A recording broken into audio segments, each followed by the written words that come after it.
세상의 소망이요 예수의 이름은 예수의 이름은 세상의 소망이요 예수의 이름 세상의 소망이요 예수의 이름은 전국의 예수 열방의 소망 예수 열방의 소망 예수 우리의 위로자 주는 온 땅에 영원한 소망 예수 열방의 소망 예수 온 땅에 빛이 되 주는 온 땅에 빛이 되시네 우리를 위해 죽으시고 다시 사신 생명의 주님만이 소망이요 변함없는 반석이라 주님만이 온 세상을 비추시네 죽음에서 부활하신 우리 구주 평강해와 믿는 모든 자의 소망 되신 주를 믿네 예수 열방의 소망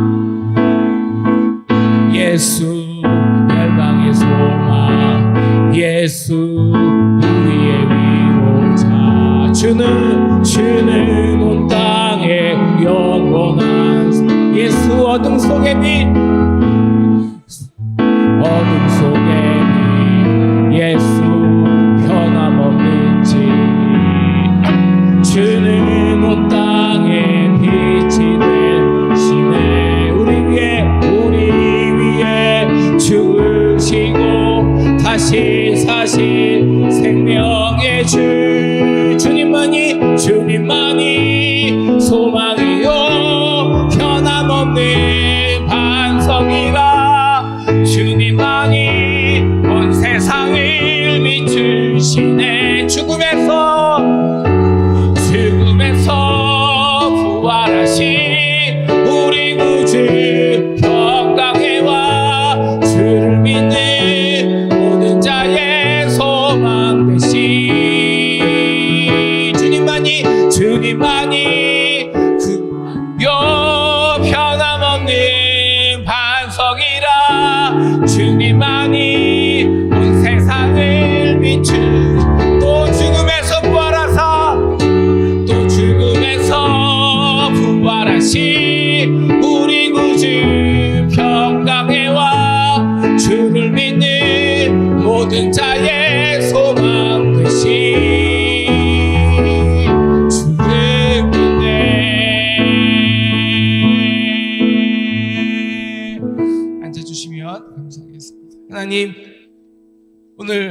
당신께서 우리의 고통과 질병과 저주와 죽음을 이기시고 승리하사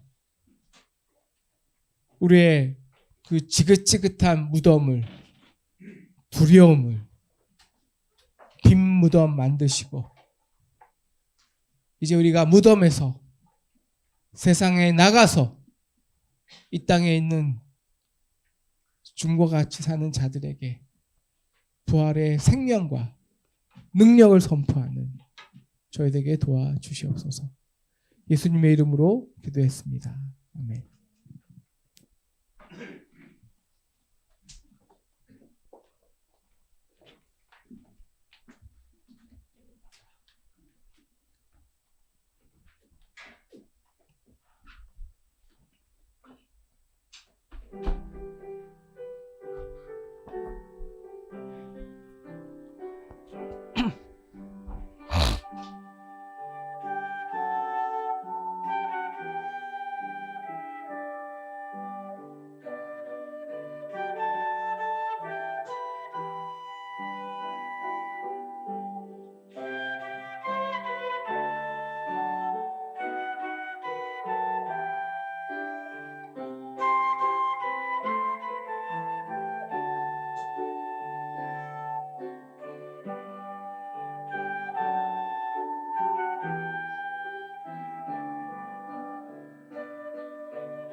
우리 앉아서 다 같이 찬양하겠습니다. 내는 주의 영광을 보내.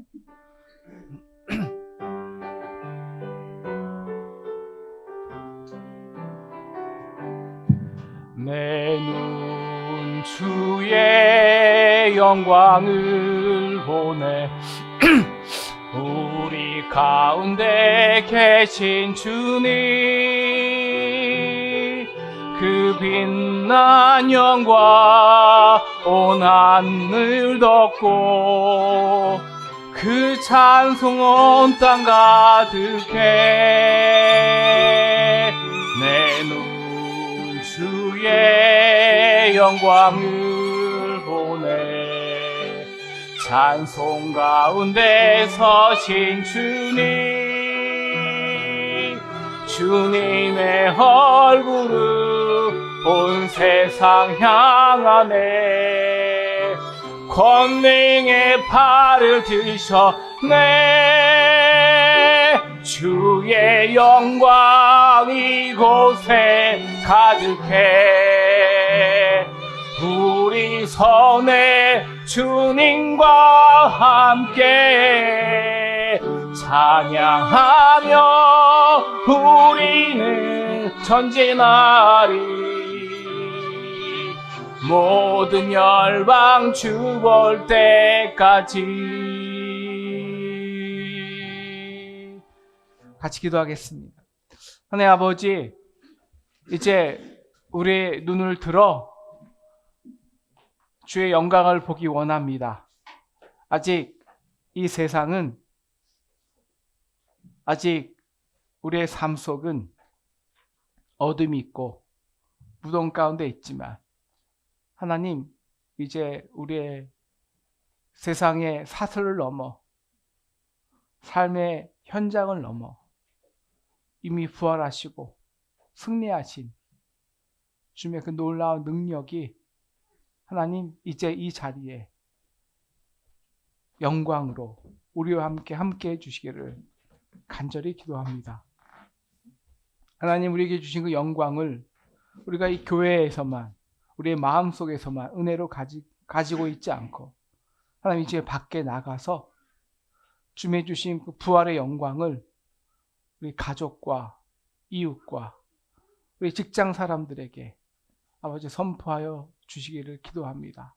하나님, 우리가 주 영광을 이 땅에 볼 때까지 아버지 이 땅의 승리자로서 아버지 주님께서 우리에게 명령하신 것처럼 하나님 생육하고 번성하고 땅에 충만하여 이 땅을 주의 부활의 능력으로 다스리고 정복하는 부활 승리자로 살게 도와주시옵소서.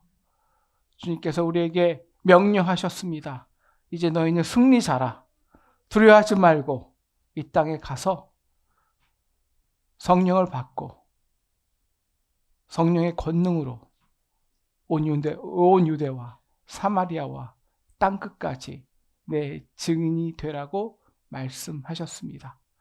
하나님, 이 증인의 삶을 살아 아버지 우리의 무덤을 깨고 나와 이 세상에 주의 영광을, 주의 독생자의 그 영광을, 부활의 능력을 이제 선포하는 자로 살게 도와주시옵소서. 하나님, 오늘 우리가 이 주의 영광을 또 한 영혼 속에서 보고자 합니다. 하나님, 사랑하는 김후건 성도님, 이제 주의 성도가 되어서 세상의 무덤과 세상의 흉악한 결박에 있다가 부활의 권능으로 이제 일어나 주와 함께 죽고 주의 죽으심에 동참하고 이제 그래서 주의 부활에 참여하여 이제 하나님께 산 자로 새로운 생명으로 주님께 올려드립니다. 하나님, 우리가 이 김후건 성도님을 통해서 이 땅에 이 무덤들이 빈 무덤 되게 하시고 이 땅의 사망 권세들이 무너지게 하시고 아버지 생명을 통해서 또 다른 생명의 놀라운 영광을 허락하여 주시기를 간절히 기도합니다. 예수님의 이름으로 기도했습니다. 아멘. 우리 일어서 주시면 좋겠습니다. 네, 이렇게 잠깐만 앉아. 밑으로 잠깐 가시고요. 네. 우리 이제 예식사 저를 보시고 서주시면 되겠습니다. 네, 우리 예식사 하도록 하겠습니다. 사랑하는 성도 여러분, 모든 인간이 죄를 지어 하나님의 영광에 참여하지 못하게 되었으므로 우리 구주 예수 그리스도께서 사람이 거듭나지 아니하면 하나님의 나라를 볼 수 없느니라 말씀하셨습니다. 또한 너희는 가서 모든 백성으로 제자를 삼아 아버지와 아들과 성령의 이름으로 세례를 주라고 명령하셨습니다. 오늘 우리 토기장의 집 교회 목사와 우리 성도 여러분은 이같이 주님의 명령을 받들어서 우리 사랑하는 김후건 성도님을 성부와 성자와 성령의 이름으로 세례를 주려 합니다.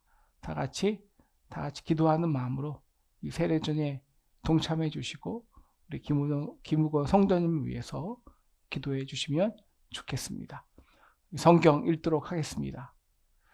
무릇 그리스도 예수 합하여 세례를 받은 우리는 그의 죽으심과 합하여 세례를 받은 줄을 알지 못하느냐. 그러므로 우리가 그의 죽으심과 합하여 세례를 받음으로 그와 함께 장사되었나니 이는 아버지의 영광으로 말미암아 그리스도를 죽은 자 가운데서 살리심과 같이 우리도 또한 새 생명 가운데서 행하게 하려 함이라.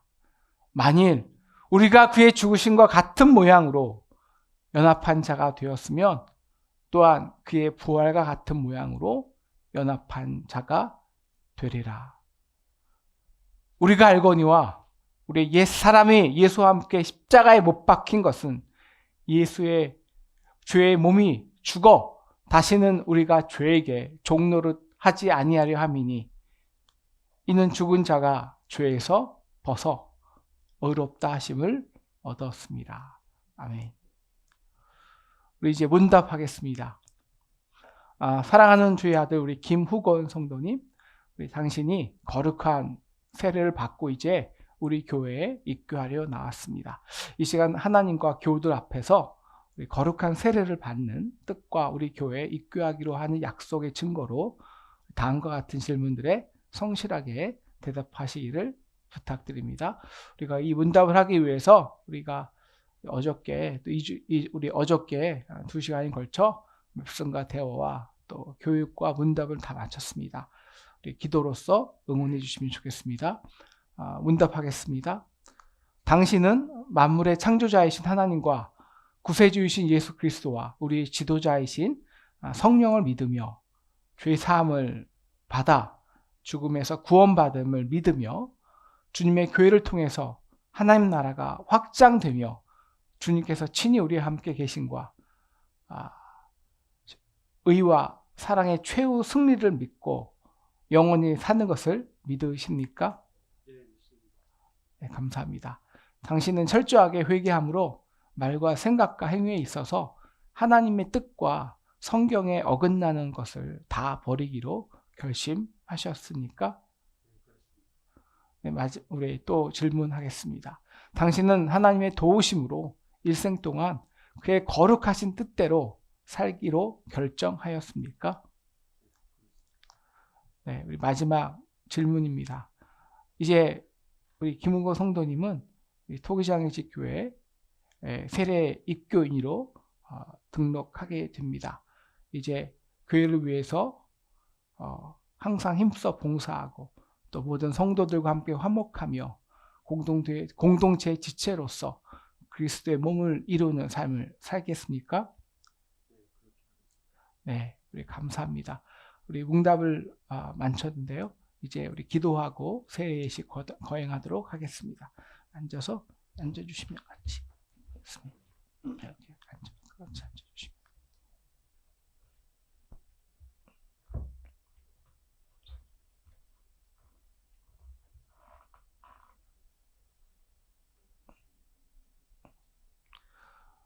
우리 같이 기도하겠습니다. 하나님 아버지, 죄 부족한 종이 성령과 성부와 성자의 이름을 힘입어 이제 살아가는 주의 종 김후건 성도님의 머리에 손을 얹습니다. 하나님, 일찍이 하나님께서 김후건 성도님을 사랑하사 이 아들의 육신의 몸을 이끌어 오셔서 이 아들이 어릴 적부터 지금까지 그 삶의 모든 과정 속에서 그 모든 아픔과 질거와 고통과 실패와 모든 죽음과 같은 두려움 속에서 이 아들을 보호하시고 십자가에서 함께 이 아들의 고난을 받으시고 함께 아파하시고 함께 고통받으시고 함께 죽으시고 아버지, 그래서 이제 주님의 부활을 통해서 이 아들을 영원한 산자로 선포하시기를 원하십니다. 하나님, 주님께서 이 형제를 위해서 선택하시고 주님께서 이 형제를 위해서 죄의 짐을 담당하시고 십자가에 죽으셨으니 누가 이 형제를 정죄하리요? 이 땅의 그 모든 사망이나 권세자나 천사들이나 칼이나 위협이나 그 어떤 것이라도 이제 우리 주 예수 그리스도 안에서 이 형제를 사랑하는 하나님의 사랑에서 끊을 수 없는 것을 담대히 선포합니다. 이제 부활의 능력으로 우리 김후건 성도님 주와 함께 죽고 이제 주와 함께 살아나서 이제 그 어떤 세상에서 환난과 고통 앞에 우리 잠시 어려움이 있겠지만 아버지 끝끝내 승리할 것을 그리고 넉넉히 이길 것을 선포합니다. 이 모든 말씀 예수님의 이름으로 기도하였습니다. 아멘. 이제 세례 예식 거행하도록 하겠습니다.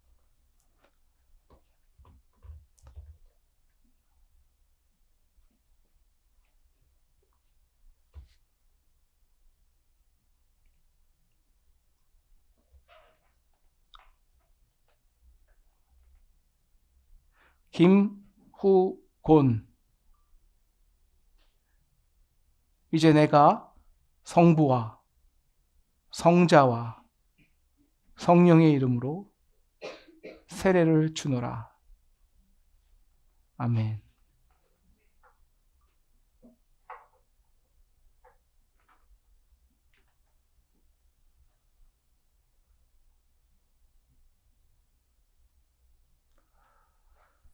네, 일어나 주시면 감사하겠습니다. 이제 공포하겠습니다. 앞으로 가서 주시면 좋을 것 같아요.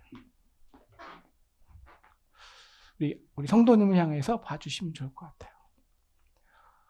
이제 김후곤 성도님은 오늘 거룩한 세례를 받고 우리 교회 규칙에 따라서 입교임이 되었음을 공포합니다. 우리 같이 환영의 박수 해주시면 좋겠습니다. 우리 꽃다발 좀 주시고요. 네. 세례 증서도 저희가 이렇게 예쁘게 만들어서 주었습니다. 네, 우리 같이 사진 한번 찍어주시면 좋을 것 같아요. 네.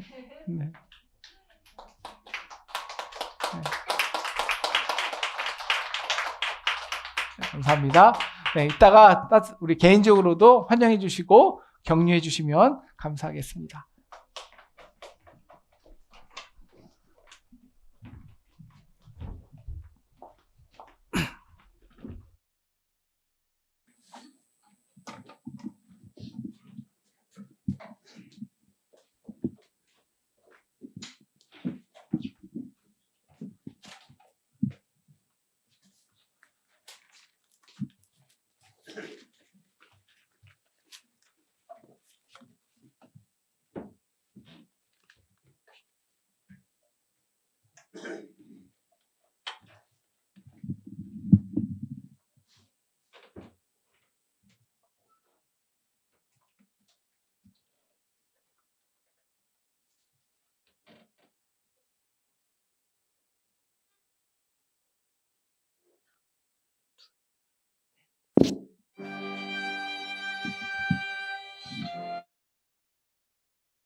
봉독하실 말씀은 요한복음 20장 19절에서 23절입니다. 오늘 성서 봉독 말씀은 요한복음 20장 19절에서 23절입니다. 봉독하겠습니다. 이날 곧 안식 후 첫날 저녁 때에 제자들이 유대인들을 두려워하여 모인 곳의 문들을 닫았더니 예수께서 오사 가운데 서서 이르시되 너희에게 평강이 있을지어다. 이 말씀을 하시고 손과 옆구리를 보이시니 제자들이 주를 보고 기뻐하더라.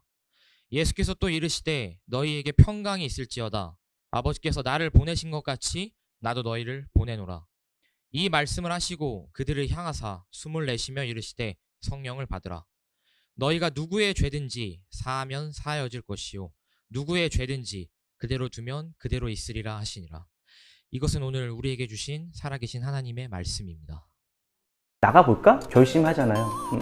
안 듣자. 내일 하자. 이 생활이 안락해져 버린 거죠. 어느 순간에. 나갈 생각을 아예 안 했던 것 같아요. 사실은 10년 동안 방 구석에서 좀 오래 생활을 하게 된 김재주라고 하고요. 히코모리라고 하는데요. 거의 한 12년간 졸리면 자고 배고프면 먹고 컴퓨터는 24시간 내내 켜져 있었어요. 게임하다가 잠들어 버리니까 거의 켜져 있는 시간이 많았고 일어나는 시간은 거의 한 오후 2시, 3시. 제가 담배를 많이 폈었어요. 20여만 원어치, 30만 원어치를 집에 쟁여놓고선 하루에 한 갑씩 두 갑씩 필 게 아니에요. 다 피고 나서 밖에 나가보면 계절이 바뀌어 있는 거예요. 야, 오랜만에 나왔더니 눈이 와 있었네. 뭐 이런 식으로. 그래서 그때부터 제가 좀 약간 심각하구나라는 걸 약간 인지했던 것 같아요.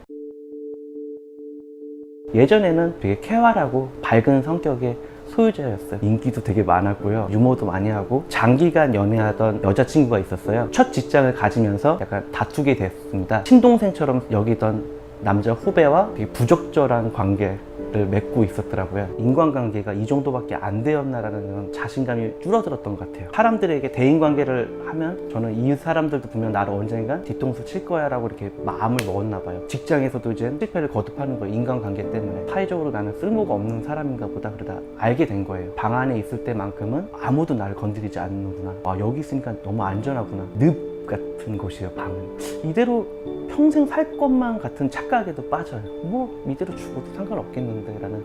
가슴이 아팠던 거는 어머니가 가끔 죽었나 살았나 이렇게 문을 열어보시고 뭐하니 이럴 때가 있는데 뵐 때마다 달라져 있는 어머니의 모습을 볼 때 그때가 좀 힘들었던 것 같아요. 10시 전에 출근을 하시는데 일부러 그 시간까지 무조건 잤어요. 일부러. 제가 나올 때쯤에 부모님 얼굴을 뵀을 때는 경제적 활동도 많이 떨어지시고 저의 무능함을 느꼈었던, 그래서 더 미안했던 것 같아요. 배신감을 얻고 직장도 계속 안 되다 보니까 그런 계기로 말씀드렸지만 사실은 어쩌면 핑계일 수도 있어요. 이 생활이 안락해져 버린 거죠. 어느 순간에. 너무 타성에 젖어버린 거예요. 나갈 생각을 아예 안 했던 것 같아요. 사실은. 나가볼까? 결심하잖아요. 안 듣자. 오늘은 내일 하자. 이런 식으로. 사회생활하고 대인관계를 맺는 것보다는 더 행복하다고 느꼈던 것 같아요. 히키코모리 생활로 다시 돌아갈 쯤에 한 3분짜리 강연을 하게 보게 되거든요. 버라이어티 쇼에서 딱 보는 순간 이거다라는 생각이 딱 들었어요. 말로써 사람을 공감을 시키고 희망을 주는 이런 직업이 너무 멋있게 느껴진 거예요. 저한테. 강연장을 찾고 거기 있는 사람들이 많이 응원도 해주고 당신의 잘못이 아니라고 이런 얘기해줘서 고맙다고 이렇게 용기를 많이 북돋아 주셨어요. 세상에 나 혼자 사는 게 아니었구나 라는 걸 느끼고서 용기 내어서 나오게 됐습니다.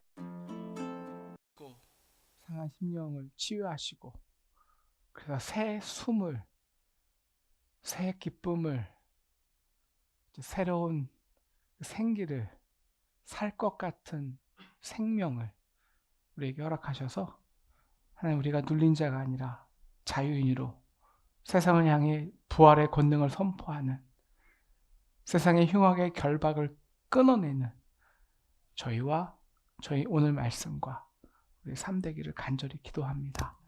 예수님의 이름으로 기도했습니다. 아멘. 우리 3분, 2분 한 50초 되는 히키코모리 영상인데요. 우리 같이 보시도록 하겠습니다. 불 좀 꺼주시고요. 결심하잖아요. 안 뜨자. 내일 하자. 이 생활이 안락해져 버린 거죠. 어느 순간에. 나갈 생각을 아예 안 했던 것 같아요. 사실은 10년 동안 방 구석에서 조금 오래 생활을 하게 된 김재주라고 하고요. 히키코모리라고 하는데요. 거의 한 12년간 돌리면 자고 배고프면 먹고 컴퓨터는 24시간 내내 켜져 있었어요. 게임하다가 잠들어 버리니까 거의 켜져 있는 시간이 많았고 일어나는 시간은 거의 한 오후 2시, 3시. 제가 담배를 많이 폈었어요. 20여만 원어치, 30만 원어치를 집에 쟁여놓고선 하루에 한 갑씩 두 갑씩 필 게 아니에요. 다 피고 나서 밖에 나가보면 계절이 바뀌어 있는 거예요. 야, 오랜만에 나왔더니 눈이 와 있었네. 뭐 이런 식으로. 그래서 그때부터 제가 좀 약간 심각하구나라는 걸 약간 인지했던 것 같아요. 예전에는 되게 쾌활하고 밝은 성격의 소유자였어요. 인기도 되게 많았고요. 유머도 많이 하고 장기간 연애하던 여자친구가 있었어요. 첫 직장을 가지면서 약간 다투게 됐습니다. 친동생처럼 여기던 남자 후배와 되게 부적절한 관계를 맺고 있었더라고요. 인간관계가 이 정도밖에 안 되었나라는 자신감이 줄어들었던 것 같아요. 사람들에게 대인관계를 하면 저는 이 사람들도 분명 나를 언젠간 뒤통수 칠 거야 라고 이렇게 마음을 먹었나 봐요. 직장에서도 이제 실패를 거듭하는 거예요. 인간관계 때문에. 사회적으로 나는 쓸모가 없는 사람인가 보다 그러다 알게 된 거예요. 방 안에 있을 때만큼은 아무도 나를 건드리지 않는구나. 여기 있으니까 너무 안전하구나. 늪 같은 곳이에요. 방은. 이대로 평생 살 것만 같은 착각에도 빠져요. 뭐 이대로 죽어도 상관없겠는데 라는. 가슴이 아팠던 거는 어머니가 가끔 죽었나 살았나 이렇게 문을 열어보시고 뭐하니 이럴 때가 있는데 뵐 때마다 달라져 있는 어머니의 모습을 볼 때 좀 힘들었던 것 같아요. 10시 전에 출근을 하시는데 일부러 그 시간까지 무조건 잤어요. 일부러. 제가 나올 때쯤에 부모님 얼굴을 뵀을 때는 경제적 활동도 많이 떨어지시고 저의 무능함을 느꼈었던, 그래서 더 미안했던 것 같아요. 배신감을 얻고 직장도 계속 안 되다 보니까 그런 계기로 말씀드렸지만 사실은 어쩌면 핑계일 수도 있어요. 이 생활이 안락해져 버린 거죠. 어느 순간에. 너무 타성에 젖어 버린 거예요. 나갈 생각을 아예 안 했던 것 같아요. 사실은. 나가볼까? 결심하잖아요. 안 뜨자. 오늘은 내일 하자. 이런 식으로. 사회생활하고 대인관계를 맺는 것보다는 더 행복하다고 느꼈던 것 같아요. 히키코모리 생활로 다시 돌아갈 쯤에 한 3분짜리 강연을 하게 보게 되거든요. 버라이어티 쇼에서 딱 보는 순간 이거다라고 생각이 딱 들었어요. 말로써 사람을 공감시키고 희망을 주는 이런 직업이 너무 멋있게 느껴진 거예요. 저한테. 강연장을 찾고 거기 있는 사람들이 많이 응원도 해주고 당신의 잘못이 아니라고 이런 얘기해줘서 고맙다고 이렇게 용기를 많이 북돋아 주셨어요. 세상에 나 혼자 사는 게 아니었구나 라는 걸 느끼고서 용기 내어서 나오게 됐습니다. 네, 어쩌다 히키코모리 어떨결에 10년이라는 영상이었는데요. 우리나라의 이 청년 중에서 히키코모리 위험군이 몇십만 명인 거 아십니까? 우리나라의 미취업자 인구가 200만 명 되는데요. 그 중에 20%가 히키코모리 고위험자들입니다. 그러니까 40만 명이죠. 40만 명. 그럼 히키코모리 중에서 1년 동안 한 번도 밖에 안 나오는 사람이 64%입니다. 그런데 이게 한 번 히키코모리가 되면 시간이 훅 지나간다는 거예요. 일본에서 예전에 그 히키코모리가 1990년대부터 문제가 되지 않았습니까? 그래서 일본이 현재 한 60만 명, 65만 명이 됐는데요. 현재 65만 명 인구 중에서 40%가 40대 이후입니다. 그러니까 20대 히키코모리가 된 사람들이 계속 20, 30년을 이렇게 사는 거예요. 한 번. 그래서 자신의 방을 그냥 무덤이 되는 겁니다. 죽을 때까지. 성경에서도 이렇게 무덤에 사는 사람이 나오죠. 누구냐면 우리 마가복음 5장에 나오는 이 거라사 땅에 귀신 들린 자입니다. 청년이었는데요. 아무도 없는 무덤에 살아요. 왜일까요? 그 청년에게는 무덤이 훨씬 더 편안한 곳입니다. 여러분, 무덤은 아무도 있지 않아요. 아무도 보이지 않아요. 그래서 인의 장막을 치는 거예요. 그래서 누구나 나의 이 무덤이라는 공간은 침범할 수 없는 거예요. 그래서 이 히키코모리에게는 어두움이 너무너무 안전합니다. 보통 사람은 어두움 무섭잖아요. 무덤 무섭잖아요. 근데 오히려 그 어두움이 굉장히 안락한 곳이 돼요. 왜? 나만 혼자 있거든요. 그 어두움이 모든 걸 차단시켜 주거든요. 오늘 영상 보셔도 아시겠지만 왜 히키코모리가 됩니까? 실패 때문이거든요. 나의 세상에서 내가 사랑하는 데야 거부감, 계속되는 실패, 그리고 뿐만 아니라 세상에서의 관계의 실패, 그 두려움, 상처가 한 번에 우리를 어둠, 무덤을 만들게 하죠. 10년, 20년, 30년 그냥 그 시간의 무덤 속에서 빠져들게 합니다. 오늘 말씀에서도 오늘 이렇게 무덤에 거하고 있는 사람들이 있죠. 누구일까요? 19절 보시면요. 제자들입니다. 제자들이 오늘 두려워하여서 모인 곳의 문을 다 닫았습니다. 다 닫았어요. 그러면 왜 이들이 문을 닫았을까요? 나오지 않았을까요? 바로 두려움 때문이었죠. 그런데 이들이 이렇게 문을 잠그게 된 과정이 이렇게 영적인 희귀꽃몰이가 된 것이 단지 하나의 단순한 두려움 때문이었다라고 말하기는 좀 어렵습니다. 굉장히 다양하고 복잡한 과정이 있었겠죠. 정말 맨 처음에 어떻게 그 유다, 그렇게 예수님을 사랑했고 우리와 함께했던 그 유다가 우리를 이렇게 배반할 수 있는지 정말 처절한 절망감이 들었고요. 무엇보다 여러분 얼마나 많은 백성들이 예수님을 환호했습니까? 수많은 무리들이. 그런데 그 수많은 무리가요, 정말 그 십자가 현장에서 다 같이 한 목소리로 예수를 십자가에 못 박소서라고 외치는데 그들은 그 목소리에 정말 질려버렸을 겁니다. 사람의 본 모습이죠. 본질의 모습, 절망입니다. 오늘 그들은 유대인을 두려워하였습니다. 그냥 유대인들만 두려워한 것이 아니에요. 사람이 다 두려운 거예요, 이제는. 지금 유대의 제사장들이요, 그리고 예수의 잔당도 우리를 찾으려고 혈안이 되어 있습니다. 물론 이들이 지금요, 우리 20장 초반에 보시면 베드로와 요한은 예수의 빈 무덤을 확인까지 했습니다. 막달라 마리아가 제자들에게 와서 예수님이 부활하셨대라는 소식을 들었습니다. 그럼에도 문을 걸어 잠고 있는 거예요. 왜냐하면 그런 마음 들겠죠. 예수가 진짜 부활하셔서 우리가 나가서 찾아볼까라는 마음도 있지만, 나가서 찾아본들 어떻게 그 예수가 이 서슬편한 세상의 이 유대인의 권력들, 그 로마의 이 무력을 어떻게 이길 수 있단 말이야. 그리고 우리가 어떻게 그 예수를 보겠어? 유다만 배반했습니까? 아니잖아요. 그들 다 예수를 배반했습니다. 다 실패자들입니다. 다시 한번 예수를 따를 수가 없는 거예요. 왜? 충분히 실패해 봤거든요. 그리고 얼마나 세상이 두려운지 경험해 봤거든요. 얼마나 사람들이 무시무시할 수 있는지 적나라하게 경험해 봤거든요. 그래서 그들은 문을 스스로 닫은 겁니다. 어둠이 더 편해. 우리끼리가 더 편해. 라고 문을 닫아 버린 거죠. 그런 의미에서요, 여러분, 희귀꽃몰이라는 것이요, 꼭 방에 갇혀 있는 사람을 말하는 것이 아닙니다. 더 중요한 것은 방에 갇히지 않아도요, 우리의 삶이 나의 편안한 장소에 제한적인 사람들은 다 영적인 희귀꽃몰이에요. 실질적 희귀꽃몰입니다. 그러니까 세상에 내가 맞서 싸워야 되는 세상은 너무너무 두려운데, 거대한데, 무시무시하게 눌려있는데, 거기에 비해서 나는 너무 연약하고요, 힘들고요, 또 능력도 자격도 실패만 연속입니다. 바로 그래서 나의 작은 공간에 나만 있는 거 편하잖아요. 그 공간에 모든 것을 차단한 채 자기 만족, 자기 재미, 자기 신앙으로 살아가는 모든 사람들을, 이분들이 다 무덤에 거하는 사람들이죠.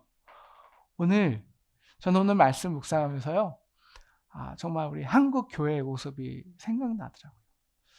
한국 교회가요, 정말 영적으로 보면요, 희귀꽃몰이입니다. 왜냐하면 다 문을 닫아놔요. 여러분, 우리 한국 교회는요, 요새는 일주일에 거의 수요일, 목요일, 일요일 빼고 다 문이 닫혀 있습니다. 신천지 들어오지 마. 물론 포화기 위함이죠. 아무도 들어오지 마. 그리고 우리끼리 우리가 하던 10년, 20년 그 프로그램 그대로 전혀 새로운 걸 시도해 보려 하지도 않아요.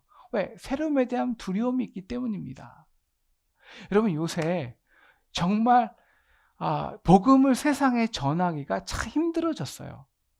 요새 우리 정권이 물론 인권이라는 이름 하에서 정말 우리 학교들마다 체플 하기도 힘들고요. 전도하기도 힘들고요. 그래서 참 함부로 이 목사님들도요. 큰 교회 목사님일수록 함부로 말을 못해요. 왜? 말에 무슨 걸릴까 봐. 그러면 뭐 경찰로 잡아가지 않겠지만 사실 뭐 정권이 세상의 권력이란 게 여러 가지 종류가 있지 않겠습니까? 언론도 정권이 권력이고요. 언론에 한번 책 잡힌다? 이건 너무너무 피곤한 거예요. 그래서 큰 교회 목사님일수록 아예 지금 우리가 사회에서 이슈가 되는 모든 것들 다 아시는 것들 있지 않습니까? 아예 입을 닫고 사십니다. 어쩔 수 없어요. 왜? 교인들 보호하기 위해서, 자신을 보호하기 위해서. 그래서 결국 모든 교회들이, 대부분의 교회들이 세상과는 문을 닫고요. 우리끼리 잘하자.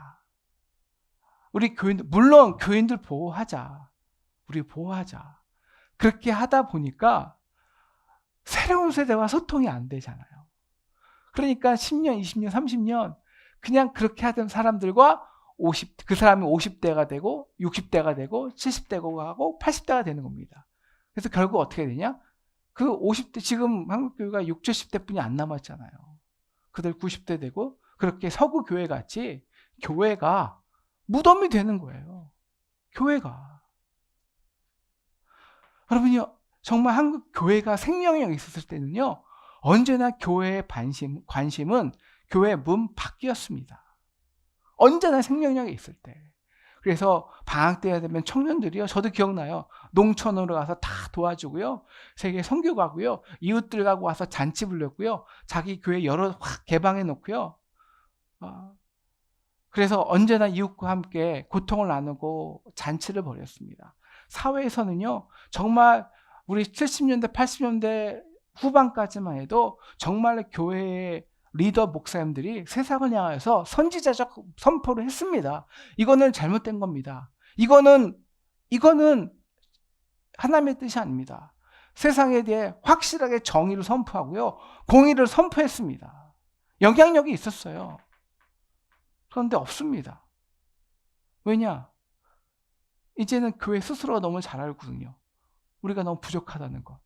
그냥 여기저기서 공격을 해오니까, 또 교회 모습들이 막 드러나니까, 이거 괜히 드러났다가 우리만 죽겠구나 하고 다 숨어버리는 거예요.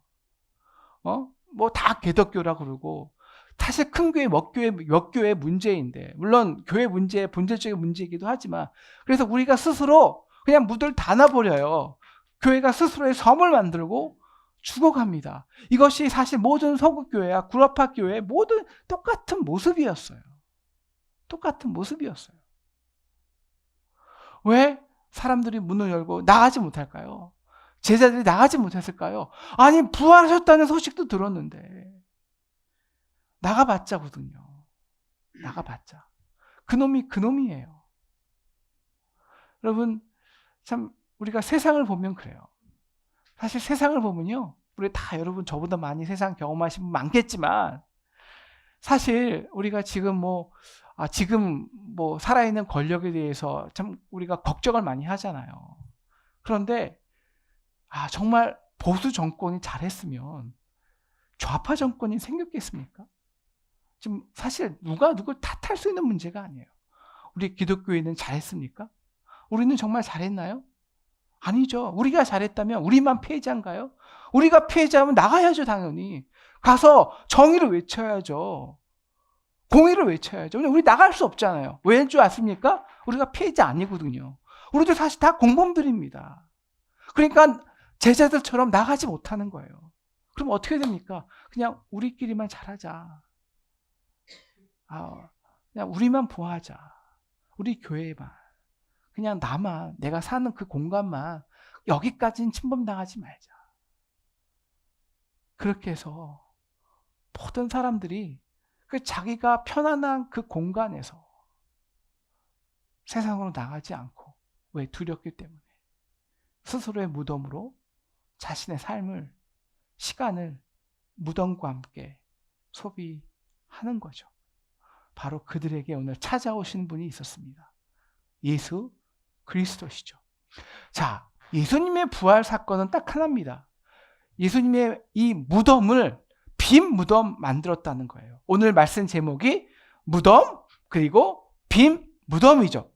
여러분, 왜 그 당시 모든 무덤은요 그냥 동굴이었습니다. 그래서 그냥 우리가 어떤 우리 조상들이 죽잖아요. 그러면 그냥 그 동굴에 시신을 모아두는 거예요. 거기에 무슨 큰 돌덩어리 문 다 안 닫습니다. 근데 왜 오늘 대제사장들이, 로마의 권력이 왜 예수를 거기다 묻고 이따만 돌덩어리를 닫아두었을까요? 그들도 두렵기 때문입니다. 혹시 예수가 정말 부활할까 봐. 그래서 정말 우리의 이 유대인들의 권력을, 로마의 권력을 정말 살아있어서 심판할까 봐 두려웠기 때문이에요. 그런데 오늘 예수가 어떻게 부활했습니까? 부활할 때 예수가 문을 그 돌을 막 밀쳤습니까? 부활의 능력은 그 세상이 우리를 억눌리고 억압하는 그 돌들을 스스로 그 돌들이 굴러가게 합니다. 그리고 그 예수가 자신의 무덤을 빈 무덤 만드시고 맨 처음 찾아온 곳이 있죠. 어딜까요? 예, 제자들의 무덤입니다. 그 두려운 방 안에, 공간에 그 시공간을 초월하셔서 그 문을 제자들은 꽁꽁 닫고 있었지 않습니까? 그 누구도 이제 들어오기 힘들어. 나가지도 않을래. 누구도 들어오지 마. 이제는 더 이상 감당할 수가 없어. 예수조차도. 그런데 예수가 그 꽁꽁 잠가놓은 그들의 문을 그냥 아무것도 아닌 듯 초월하시고 들어오셨어요. 그 이유는 하나죠. 그들이 두려워했던 무시무시한 유대인의 권력, 그 세상의 서슬퍼런 권력, 그 권력이 지금 누구를 무덤에 가뒀습니까? 예수의 무덤이죠. 예수가 그 무덤을 빈 무덤 만들었을 때는 이것을 선포한 거예요. 예, 얘들아, 너희가 두려워하는 그 세상의 권력들, 유대인의 그 종교 권력들, 그 사람들의 그 변덕 많고 그 사람들끼리 주는 그 악한 세력들, 세상의 결박들 내가 다 끊어놓았어. 그래서 이렇게 말하는 거죠. 야, 너희의 무덤도 이제 빈 무덤 만들어. 여러분, 무덤이 빈 무덤 되기 위해서는 어떻게 해야 될까요? 무덤에서 나오면 됩니다. 무덤에서 나오는 거예요. 그 편안한 공간에서. 사실 그게 편안합니까? 아니죠. 어둠이 가득하고 음습하고 담배역이 찌북하고 그게 어떻게 편안해요? 근데 우리가 그게 편안하다고 최면을 거는 거거든요. 왜? 두렵기 때문에. 거기서 나오라는 거예요. 내가 이미 무덤을, 너희가 두려워하는 나를 결박했던 그 무덤을 빈 무덤 만들었어. 너희도 이제 나와 선포하시는 겁니다. 그래서 오늘 예수가 외치는 메시지가 있습니다. 바로 19절이죠. 우리 함께 예수께서 오사, 거기부터 읽겠습니다. 시작. 예수께서 오사 가운데 서서 이르시되 너희에게 평강이 있을지어다. 왜? 우리가 왜 밖에 못 나가는 줄 아십니까? 뭐가 없어서? 네, 평강이 없어서 못 나가요. 평화가 있으면요 다 나갈 수 있습니다. 두렵기 때문에 못 나가는 건데 그 두려움의 본질이 우리가 평강이 없기 때문이라는 겁니다. 그래서 평강을 선포하세요. 그런데 이 첫 번째 19장의 평강은요 어떤 평강인 줄 아십니까? 이 평강과 21장에 또 똑같은 말씀하세요. 21절도 보여주세요. 21절 같이 보겠습니다. 21절 같이 읽겠습니다. 시작. 예수께서 또 이르시되 너희에게 평강이 있을지어다. 아버지께서 나를 보내신 것 같이 나도 너희를 보내노라. 오늘 메시지에서요 가장 중요한 것은 도대체 예수께서 왜 두 번의 평강을, 똑같은 평강을 선포하셨는가 이 말입니다. 왜? 여러분, 예수님께서 19장의 이 평강은요 무슨 평강이냐면요. 내가 이미 너에게 약속한 그 평안이 성취되었다. 라고 위로의 성격이 강한 거예요. 위로의 성격. 여러분, 우리 19장의 평강을 이해하기 위해서는 우리 16장, 이 요한복음 16장 이 전체를 다시 이게 그냥 갑자기 나온 말씀이 아니거든요. 16장에 어떤 얘기가 나오냐면, 이제 예수님이 이제 자기가 십자가를 지실 것을 이제 아시니까, 야, 내가 조금만 있으면 너희를 다 떠나고 아버지한테 갈 거야. 그리고 세상에 사람들이 너희를 옥에 가두고, 너희가 다 뿔뿔이 흩어져서 어렵겠지만, 하지만 근심하지 말어. 나를 믿고 하나님을 믿어. 라는 거예요.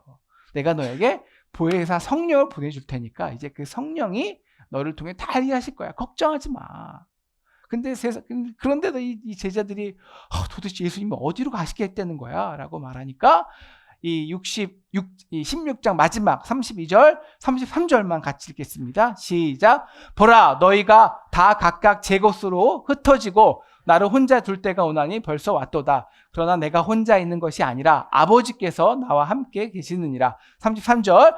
이것을 너에게 이르는 것은 너희로 내 안에서 평안을 누리게 하려 함이라. 세상에서는 너희가 환난을 당하나 담대하라. 내가 세상을 이겨노라.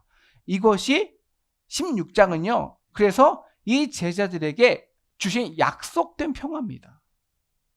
약속된. 그런데 예수님께서 지금 그 무덤을 빈 무덤 만드셨잖아요.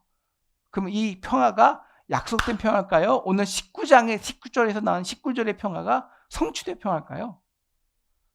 네, 오늘 19장의 19절의 평화는요. 성취된 평화입니다.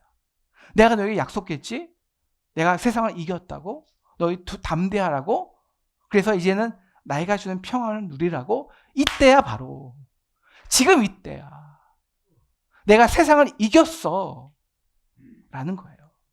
너희가 두려워하는, 그리고 나를 이 조그만 돌 안에 갇혀놓게 하는 그 유대인의 권력, 로마의 무시무시한 군사력, 그 너희가 경험했던 세상 사람들의 그 모든 죄와 허물과 그 끔찍한 상처투성인 그것들 내가 감당했어. 승리했어. 그리고 그 약속된 평안을 성취했어. 이제는 그 평안을 좀 누려라는 거예요. 누려라는 것이죠. 왜? 그리고 그것을 강조하기 위해서, 확증하기 위해서 예수님이 보여주시는 게 있습니다. 오늘 20절 말씀이죠. 예수님이 무엇을 보여주시냐면요. 손과 옆구리를 보이십니다. 그리고 제자들이 이걸 보고 기뻐하죠. 여러분, 왜 기뻐하였을까요? 여러분, 예수님의 손 뭐겠습니까? 못자국이죠. 옆구리 뭐겠습니까? 창자국이죠. 이들이 왜 지금 예수가 부활했대도 밖에 못 나가는 거예요. 예수 찾을 생각조차 안 합니다. 그 이유는 예수가 십자에 막 못 박힌 그 못 박힘이 자기 책임이라는 거예요. 자기 연민, 그 죄책감, 허물 이제 다시 볼 수 없는 거예요. 예수를. 나 때문에, 내 죄 때문에. 그리고 옆구리, 그 서슬퍼런 그 세상의 힘들, 권력들, 우리가 그걸 어떻게 이겨? 근데 손과 옆구리를 보여주시죠. 얘들아, 이 말씀이에요. 얘들아, 너희 책임 아니야. 너희 그렇게 부끄럽게 눌려있지 않아도 돼. 너희 그렇게 힘들게 그냥 그 방에서 자책하며 있지 않아도 돼. 내가 그걸 다 승리했잖아. 옆구리를 보여주시면서 야, 그 로마 병정의 로마 권력의 그 무시무시한 권력을 그거 아무것도 아니야. 승리했잖아. 증거를 보여주시는 거예요. 위로를 주시는 거예요. 문제는 이 예수님의 십자가의 손과 옆구리, 그리고 그 은혜와 위로가 우리에게 평안을 줘요. 평안을 줘요. 그래서 우리가 부활절 때, 아니고 뭐 고난주간 때, 십자가 예배를 볼 때, 예수님께서 우리의 죄와 아픔과 또 못난과 이 상처를 위해서 십자가를 지신 그 은혜를 생각하면 다 은혜를 받아요. 예, 정말 우리가 손과 옆구리를 경험해야 돼요. 우리가 예배를 통해서 그 십자가를 경험하면 정말 깊은 은혜와 평안을 누린다니까요. 그런데 문제는 이거죠. 그 첫 번째 평강, 이 평안이 진짜 부활의 평안은 안 되는 거예요. 은혜는 받아요. 예배를 보면은 힘이 솟아요. 그런데 다시 세상에 나가요. 세상에 나가면 다시 우리는 뭘 마주해야 됩니까? 그 세상의 거대한 권력, 그리고 그의 비교해서 너무너무 연약한 나의 모습, 나의 죄책감, 나의 연약함. 그러니까 분명히 첫 번째 평안을, 약속된 평안도 알고 그 평안이 부활의 소식을 통해서 이미 성취되었다는 것도 다 알아요. 우리 다 알아요. 그런데 문제는 그 평안을 세상에 나가서까지, 이럴 뿐만 아니라 세상에 나가서 경험하지 못하는 거예요. 실제적인 그 평강의 본질은 뭐죠? 내가 세상을 이겼다라는 거 아니에요. 그거는 실질적으로 세상에 나가서 경험하지 못하는 거예요. 그러니까 주일에는 은혜가 있는데, 손과 옆구리 볼 때는 나에게 평안이 주어지는데, 실제적으로 세상에 나가서, 실제적으로 내가 또 집에 가서 그 지긋지긋한 남편과 아내를 볼 때, 그 지긋지긋한 그 우리 아이들과 자녀와 뭐 이런 여러 가지 복잡한 문제를 볼 때, 그 세상에서 우리 아이들을 매일매일 밤 11시에 오게 하고, 저희도 맨날 우리 하인이가 11시에 오니까 이걸 어떻게 해야 되지? 막내 거기 다 눌려있고, 어쩔 수 없어요. 또 평안 못 누리는 거예요. 그래서 예수님께서 두 번째 평강을 우리에게 허락하신 겁니다. 두 번째 평강. 예수께서 또 이르시되 너희에게 평강이 있을지어다 라고 선포하시면서 하신 말씀이 중요합니다. 두 번째, 아버지께서부터 우리 같이 읽도록 하겠습니다. 시작. 아버지께서 나를 보내신 것 같이 나도 너희를 보내노라. 이거죠. 예, 예수님께서 어떻게 자신의 무덤을 빈 무덤으로 만드셨습니까? 예, 아버지께로 갔어요. 그 아버지께로 내가 가서 성령을 받고 성령의 능력으로 그 이 세상의 모든 흉악의 결박을 끊어놓았습니다. 그리고 그들에게 오셨죠. 그들에게, 야, 내가 너 다 끝냈어. 이와 같이 나도 너희를 보낸다는 거예요. 어디로? 세상으로. 다시 말하면 왜 우리가 십자가, 고난의 위로와 평강을 얻는데 실제적으로 우리가 부활의 평강을 누리지 못하냐? 바로 무덤에만 있기 때문입니다. 세상에 나가지 않기 때문입니다. 왜? 왜 세상에 나가지 않으면 평안을 얻을 수 없을까요? 진짜 평안은요, 이거예요. 왜 우리가 나가지 못할까요? 예. 세상을 이겨본 적이 없기 때문입니다. 그런데 그 평안의 본질, 내가 세상을 이겼노라, 이 평안의 본질을 정말 경험하기 위해서는요, 세상과 세상에 나가라는 거예요. 왜? 이미 이겨놓았기에. 그래서 싸워보라는 거예요. 도전해보라는 거예요. 그 세상에 지긋지긋한 만나기 싫은 사람들 만나보라는 거예요. 아이, 만나마다 똑같을 걸. 아니라는 거예요. 나가봐야 한다는 거예요. 싸워야 한다는 거예요.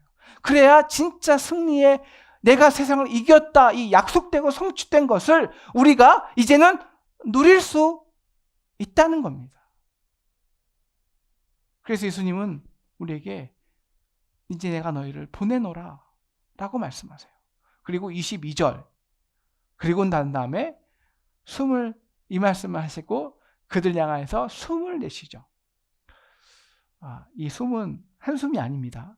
우리가 이 말씀을 묵상할 때 저희 사랑하는 아내께서 이 말씀이 한숨이라고, 예수님이 얼마나 답답하셨으면 한숨을 쉴 거냐고, 물론 한숨을 쉴 수도 있지만 이게 신학적으로는요, 제2창조예요.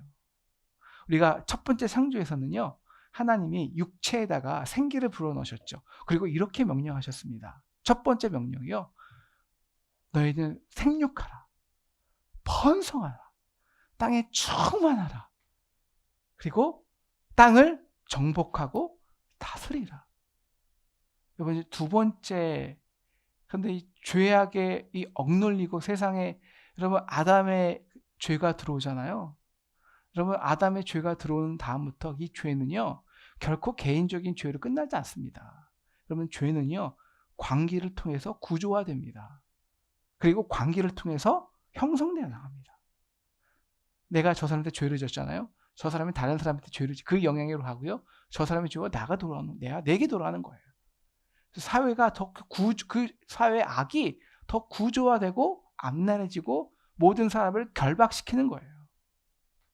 그래서 예수님께서 우리의 기도를 가르쳐 주실 때 우리가 우리에게 죄진 자예요. 우리가 나가지 않으면 예수가 이미 그것을 승리했어도 우리는 그 세상의 결박에, 죄의 결박에 그냥 묶여 사는 거예요. 무덤으로 있는 거예요. 그냥 눌려 있는 거예요. 그러니까 예수님께서 두 번째 말씀하시는 거예요. 야, 성령을 받아. 여러분, 성령은요, 우리가 가만히 앉아서 못 받습니다. 보냄 받은 자가 받는 거예요. 보냄 받은 자가. 그래서 예수님께서 숨을 내쉬며 성령을 받으라. 이 말씀이 뭐냐면 이거예요. 너희가 오직 성령을 받고 유대와 사마리아와 세상 끝까지 내 증인이 되라. 라는 거예요. 나가라는 거예요. 나가라. 그래서 세상에 흉악의 결박을 끊어내라. 은혜의 해를 선포하라. 하면 돼. 나가야 돼. 라는 거예요. 나가야 돼. 그리고 23절, 왜 다시 한번 나가야 되는지 말씀해 주시는 거죠. 23절, 오늘 말씀의 가장 중요한 말씀입니다. 같이 읽겠습니다. 시작. 너희가 누구의 죄든지 사하면 사여질 것이요 누구의 죄든지 그대로 두면 그대로 있으리라 하시니라. 이 죄는요, 물론 개인적인 서로의 관계의 죄도 포함합니다. 그러나 아까 이 죄는요, 단지 그냥 개인적인 죄가 아니라 개인의 죄가 우리가 어떻게 관계가 되고 관계를 통해서 사회적인, 가정적인, 사회적인 질병이 되고 구조화돼서 우리를 어떻게 무덤에만 다 모든 것을 힘드니까 또 상처받기 싫으니까 무덤에만 거하게 하는지 우리는 이미 다 배웠습니다. 바로 그 죄의 세력이에요. 그런데 여러분, 그것은요, 왜 도대체 예수가 부활하셔서 이 세상을 이겨놓았다고 하는데 왜 세상은 변하지 않죠? 왜 우리는 맨날 세상에서 시달림을 받아야 되죠? 왜 도대체 이 부활의 능력은 세상에서 보이지 않냐고요? 그 이유는 간단합니다. 우리가 나가지 않았기 때문에 그대로 있는 겁니다. 우리가 나가지 않았기 때문에 그대로 두었기 때문에 이미 부활의 능력이 있는데도 사용하지 않았기 때문에 그대로 있는 겁니다. 그래서 우리도 아직 결박으로 그 흉악의 결박에 눌려 있는 거예요. 짓눌려 있는 겁니다. 오늘 예수님께서 그래서 우리에게 두 번째 평강을 선포하십니다. 이제 위로받고 십자가로 위로받았다면 너의 죄와 사망과 너의 그 죄책감과 그 모든 연약함이 예수의 손과 옆구리 자국을 통해서 완전히 회복되었음을 안다면 이제 성령을 받으라. 나가라는 거예요. 나가서 결박과 흉악의 이 죄의 사슬을 끊어버리라는 겁니다. 그러니까 나가기를 기도합니다. 나가면 돼요. 나가야 구체적으로 시도해보고 선포해보고 붙어보고 싸워봐야 어떻게 이 죄의 세력이 이미 십자가의 부활의 능력으로 완전히 결박이 풀어졌는지 경험합니다. 그 속에서 여러분, 현재 여러분에게 짓눌리는 그 가장 모든 것이 무엇입니까? 우리를 짓눌리게 하는 것, 우리를 무덤 속에 갇게 하는 것. 여러분, 그것이 관계입니까? 그것이 부모의 관계입니까? 자녀의 관계입니까? 이익과의 관계입니까? 우리 나가기를 기도해요. 나가십시오. 나가서 한번 선포해 보는 겁니다. 한번 용서해 보는 겁니다. 어렵죠. 그러나 이 친구도 어려웠습니다. 이 친구도. 오늘 우리가 이 히키코모리 친구, 그가 어떻게 나가게 되었을까요? 네. 여러분, 우리는 혼자는 나갈 수 없습니다. 혼자의 힘으로 나가지 않습니다. 내가 혼자가 아니라는 것. 내가 세상에 희망을 줄 때, 다른 사람에게 희망을 주고, 다른 사람의 아픔을 선포하고, 아픔을 치유할 때, 그때 나의 흉악의 결박도 풀리는 거예요. 우리가 나가서, 우리 지금 한국교회 크고 작고 다 나가지 않습니다. 그런데 우리가 정말 작은 교회지만, 우리가 지지난주에 나가니까요, 세상에 25명이 여기 왔다니까요. 나가면 옵니다. 나가지 않아서 그렇지. 지금 여러분 부활 십자가를 믿으십니까? 그러니까 오셨겠죠. 이제 부활의 능력까지 경험합시다. 그러기 위해서 좀 지금 가장 여러분을 누르고 있는 것, 짓누르고 있는 것, 그것이 사람이든 세상의 권력이든, 그것이 정말 여러분의 더 나갈 수 없는 여러분 안에 경험한 실패든, 두려워하지 말고 나가서요, 만나보시고 도전해보시고 한번 정말 이겼으면 믿고 끝까지 싸워보십시오. 그런 과정에서 오늘 우리의 무덤이 빈 무덤이 됩니다. 우리의 무덤이 빈 무덤이 됩니다. 우리 무덤으로 영원한 시간에 죽지 않은 것, 죽는 저희들이 아니라 이미 예수님께서 평강을 선포한 그 평강을 가지고 나가서 예언되고 약속되고 성취된 평강을 우리가 내 무덤이 아니라 무덤을 나가서 이 세상에서 우리 이웃들과 이 땅의 청년들과 이 땅의 다음 세대들과 또 우리의 자녀들과 함께 그 평강을 누리는 저와 여러분 되기를 주님의 이름으로 축원합니다. 기도하겠습니다. 네, 아버지 감사합니다. 하나님, 주님께서 주신 약속되고 성취된 평강을 오늘 우리가 누리기를 기도합니다. 하나님, 우리가 나가지 않으면 그대로 있습니다. 나가게 하시고 십자가의 부활의 능력으로 싸우게 하시고 도전하게 하셔서 하나님, 이미 세상을 이긴 진정한 평강을 우리 무덤에서 나와서 경험하여서 이 땅에 부활의 능력을 선포하는 저희에게 도와주시옵소서. 예수님의 이름으로 기도했습니다.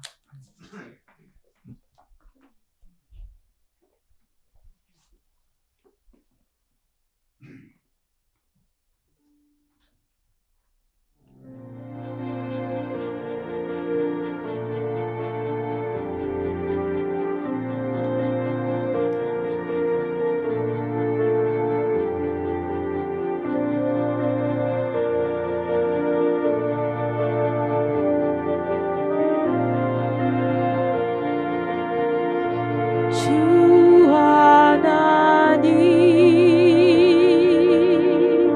독생자 예수 날 위하여 오시었네. 내 모든 죄 용서하시고 죽음의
예수 독생자 예수 날 위하여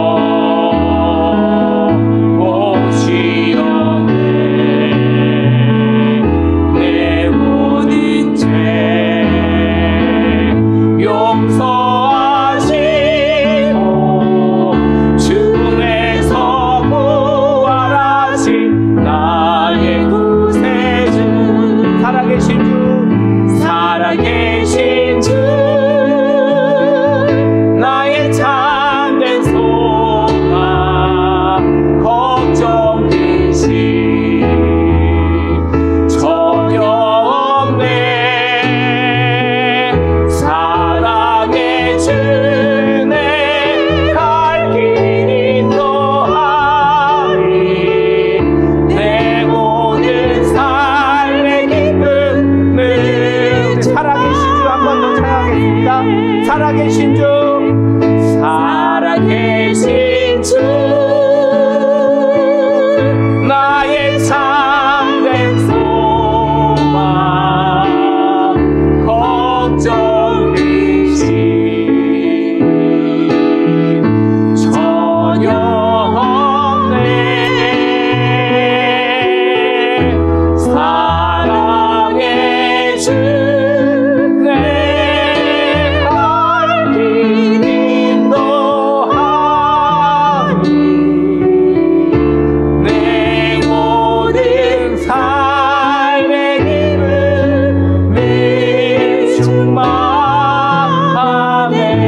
봉헌하겠습니다.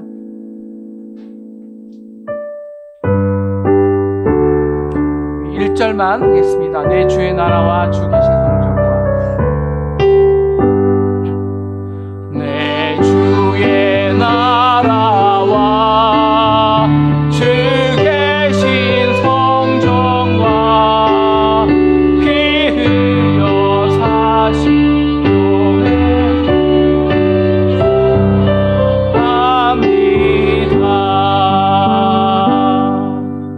하나님, 당신께서 이 땅에 오시고 우리의 몸을 입어서 그 손에 옆구리에 못자국과 창자리를